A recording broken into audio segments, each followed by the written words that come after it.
Kami ini para pengacara, tapi bukan pengangguran yang banyak acara. Oke, selamat sore. Kita jumpa lagi dari mimbar Mahkamah Kebenaran. Kita jumpa lagi dalam rangka edukasi saudara sebangsa dan setanah air.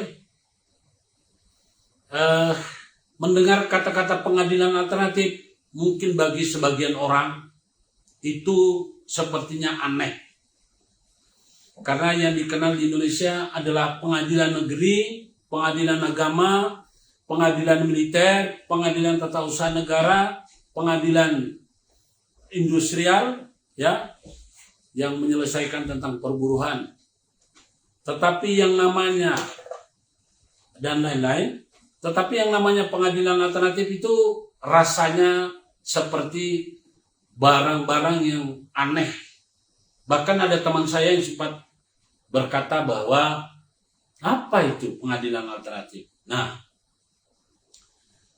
rekan-rekan sekalian, sebangsa dan setanah air, bahwa saya bukan tidak mengikuti zaman. Sehingga saya mengatakan bahwa pengadilan alternatif itu harus ada dan perlu ada. Justru saya ini mengikuti zaman. Sesungguhnya kalau di luar negeri, pengadilan alternatif itu sudah dijabarkan melalui alternative dispute resolution. Jadi artinya penyelesaian sengketa di luar daripada pengadilan negara. Nah, saudara, Indonesia ini adalah merupakan negara yang terdiri dari berbagai suku. Ya, suku, kepercayaan, agama. Ya, agama dan kepercayaan. Setiap suku atau setiap daerah itu memiliki tradisi dan budaya yang berbeda. Oleh karena di negara kita itu dikenal namanya hukum adat. Kalau di dalam hukum negara telah diakomodir dengan kata-kata hukum yang hidup dalam masyarakat. Jadi sebetulnya pengadilan alternatif itu jauh lebih baik, jauh lebih memanusiakan manusia, jauh lebih bijaksana ketimbang kita bicara pengadilan negara. Mohon maaf, saya bukan menentang pengadilan negara, tapi sebagai pelopor pejuang kebenaran, sebagai pelopor daripada restoratif justice dan penggagas lahirnya pengadilan alternatif, saya berkeyakinan bahwa negara kita ini akan lebih banyak menghemat biaya dengan menyelenggarakan pengadilan alternatif atau dengan mengakomodir hukum yang hidup dalam masyarakat, lalu proses-proses penyelesaian masalah hukum diawali dengan penyelesaian secara alternatif. Kita tahu bicara masalah alternatif itu kayak seperti kembali zaman feodal, bahwa pengobatan secara alternatif, ya, jalan alternatif, kemudian apa-apa yang bersifat solusi alternatif. Nah, itu katanya adalah kuno. Memang kalau pengobatan, karena dulu kita mengenal namanya pengobatan alternatif.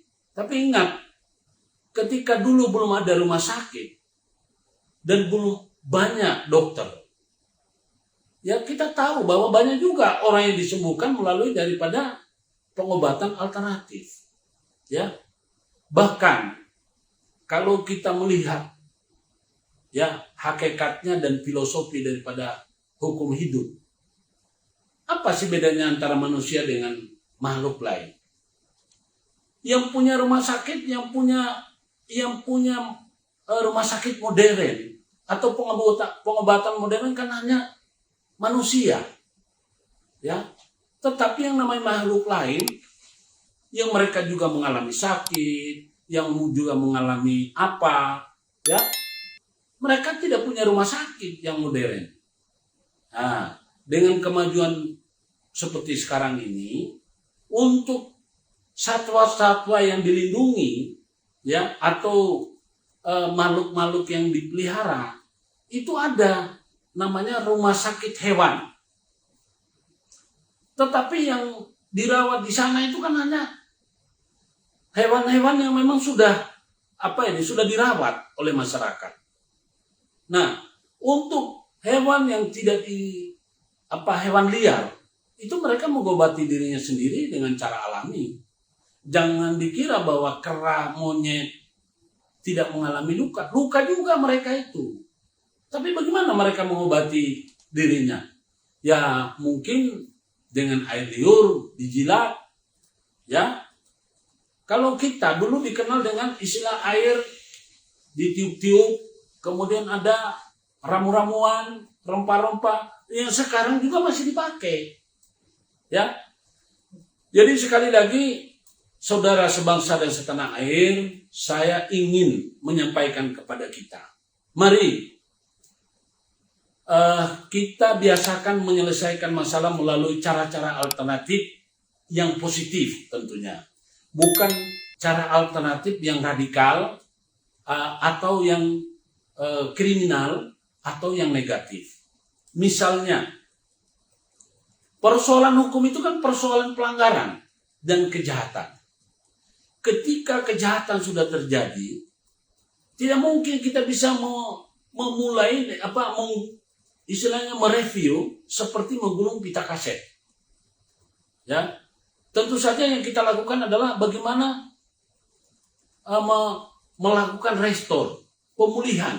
Nah, pemulihan yang dilakukan selama ini dengan cara hukum adalah pemberian saksi dan hukuman. Ada memang yang berhasil. Ada istilah efek jerah. Ada yang berhasil dengan adanya pemulihan. Tetapi ingat, pemulihan dengan cara penghukuman belum tentu akan menimbulkan hal-hal yang positif dan produktif dibandingkan dengan pemulihan secara alternatif yang dilakukan dengan cara-cara sebagaimana yang berlaku di dalam suatu daerah. Ya. Jadi sekali lagi saya ingin menyampaikan hari ini melalui mimbar Mahkamah Kebenaran ini bahwa penyelesaian sengketa atau permasalahan serta perselisihan melalui pengadilan alternatif. Maksudnya pengadilan alternatif itu adalah pengadilan yang tidak umum. Ya, seperti kita ketahui bahwa selama ini kalau ada pelanggar hukum, yakni pelanggar undang-undang dan ada penjahat, selalu kita selesaikan melalui pengadilan. Pengadilan negara. Pengadilan negara seperti apa? Ya, pengadilan negara meliputi pengadilan umum, kemudian pengadilan agama, pengadilan tata usaha negara, pengadilan militer, pengadilan niaga, pengadilan perburuhan atau istilahnya hukum industrial, ya. Jadi pengadilannya buruh. Lalu ya pengadilan itu diadili. Nah, kalau di dalam pengadilan itu orang berbicara tentang dalil-dalil. Fakta, alasan itu yang dijadikan sebagai argumentasi. Sehingga bagi mereka yang pandai berargumentasi dan bagi mereka yang memang mempersiapkan diri punya data dan bukti, mereka itu akan mendapatkan keuntungan.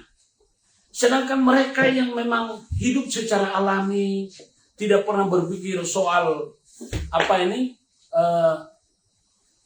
soal bukti, tidak pernah mencatat tentang jam kejadian, tidak pernah mencatat dengan apa, mereka itu polos-polosan, itu orang-orang yang pada akhirnya akan kalah. Sebagai contoh, ini ada masyarakat adat yang telah menguasai tanah secara turun-temurun. Ya, bagi mereka itu surat bukanlah merupakan sesuatu yang wajib. Karena mereka itu sudah mengetahui bahwa tanah yang mereka miliki ini adalah milik kakek atau buyut mereka. Lalu mereka ini sekarang menempati tempat itu. Sesungguhnya, kalau kita bicara masalah fakta, mereka meskipun tidak punya surat, ya, mereka berhak untuk memiliki tanah tersebut. Urus kasus di